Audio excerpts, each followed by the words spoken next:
27వ మహాసభ సందర్భంగా పాల్గొన్న ప్రజలందరికీ కూడా ఆంధ్ర రాష్ట్ర కమ్యూనిస్టు తరఫున సిపిఐ రాష్ట్ర సమితి తరఫున మీకందరికీ కూడా హృదయపూర్వక అభినందనలు తెలియజేస్తాను.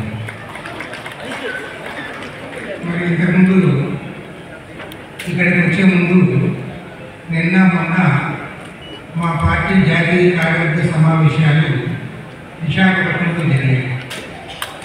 2 రోజుల పాటు జరిగిన ఆ సమావేశాల్లో ఇంతకుముందు బేబీ గారు ఇక్కడ ఏ అంశాలైతే ప్రస్తావించారో అదే అంశాలు 2 రోజుల పాటు మేము అక్కడ చర్చించుకోవడం జరిగింది.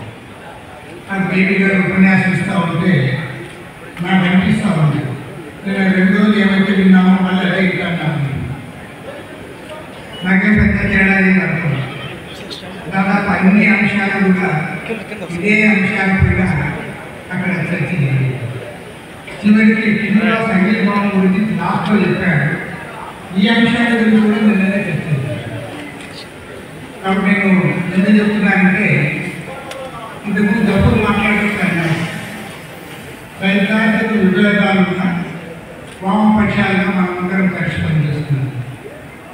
నేనేమంటానంటే రాజకీయ అంశాల విషయంలో కొన్ని సందర్భాల్లో మనకు కొన్ని తేడాలు ఉండొచ్చు తప్ప సైద్ధాంతికంగా తెలియాలి. సైద్ధాంతికంగా సిపిఐ ఇతర కమ్యూనిస్ట్ పార్టీలు అన్నీ కూడా మార్క్సిజం లెనినిజం పైన ఆధారపడి మనం ముందుకు సాగుతా ఉన్నాం. ఆయా అంశాలు కొత్త అంశాలు నూతన అంశాలు ఏమైనా ప్రస్తావన వచ్చినప్పుడు కొన్ని అభిప్రాయ భేదాలు ఉంటాయి తప్ప పెద్దగా తెలియాలి. అభిప్రాయ భేదాలు ఇది సిపిఐలో కూడా ఉంటాయి, సిపిఎంలో కూడా ఉంటాయి. ఆయా అంశాలు చర్చించినప్పుడు ఒక్కొక్కరు అభిప్రాయం. కానీ అల్టిమేట్గా గత కొన్ని దశాబ్దాలు ఈ రాష్ట్రంలో కానీ లేదా భారతదేశ వ్యాప్తంగా చూసినా మనం అందరం కూడా కలిసికట్టుగా ముందుకు సాగుతా ఉన్నాం. ప్రజా ఉద్యమాలు అన్నింటిలో కూడా మనం దాదాపు ముఖ్యంగా తీసుకుంటాం. కాబట్టి వల్ల నేను ఒకటి మనం చేయదలుచుకున్నాను. ఎందుకంటే అంత సుదీర్ఘంగా బేబీ గారు చెప్పిన తర్వాత నేను జాతీయ రాజకీయ పెద్దగా ప్రస్తావించాను. కానీ ఒక్క అంశాన్ని మాత్రం నేను నొక్కి మన భారతదేశానికి స్వాతంత్రం వచ్చిన తర్వాత ఎన్నో ప్రభుత్వాలు వచ్చాయి. ఆయా ప్రభుత్వాల ప్రజా వ్యతిరేక విధానాలపైన మనం పోరాటం చేశాం. కానీ గత దశాబ్ద కాలంగా కేంద్రంలో అధికారంలో ఉన్న నరేంద్ర మోదీ, బీజేపీ, ఆర్ఎస్ఎస్ ప్రభుత్వం ఇది గతంలో మనం ఏమి ఎప్పుడు చూసి ఉన్నామో భవిష్యత్తులో కూడా ఇలాంటి ప్రభుత్వం రాకూడదని మాత్రం గట్టిగా. ఎందుకంటే వాళ్ళు చాలా పక్కా క్లారిటీతో ఉన్నారు. వాళ్ళు ఈ 11 సంవత్సరాల కాలంలో ఈ దేశానికి వాళ్ళు చేసింది ఏమీ లేదు. ఒక్క మౌలిక సమస్య పరిష్కారం చేయలేదు, ఎన్నికలు ఇచ్చిన వాగ్దానాన్ని అమలు చేయలేదు. ఒకే 2 అంశాలు.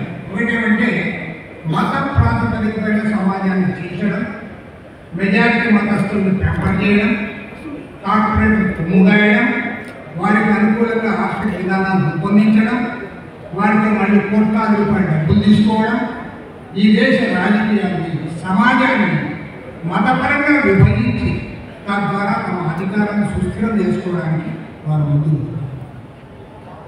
మీరు ఏ బీజేపీ వాళ్ళని అడగండి, ఏ ఆర్ఎస్ఎస్ వాళ్ళని అడగండి, అయ్యా నరేంద్ర మోడీ ప్రధానమంత్రి 3వ కూడా వచ్చాడు కదా, ఈ 10 సంవత్సరాల 6 నెలల కాలంలో 7 నెలల కాలంలో మీరు ఒక్క మౌలిక సమస్య బేసిక్ ఇష్యూ ఏదైనా ధన సమస్య కానీ, నిరుద్యోగ సమస్య కానీ, పేదరికం సమస్య కానీ, రైతుల సమస్య కానీ, లేదా వారి ఎక్కడిగా బ్లాక్ మనీ గురించి కానీ మరి ఏది మాట్లాడాలి.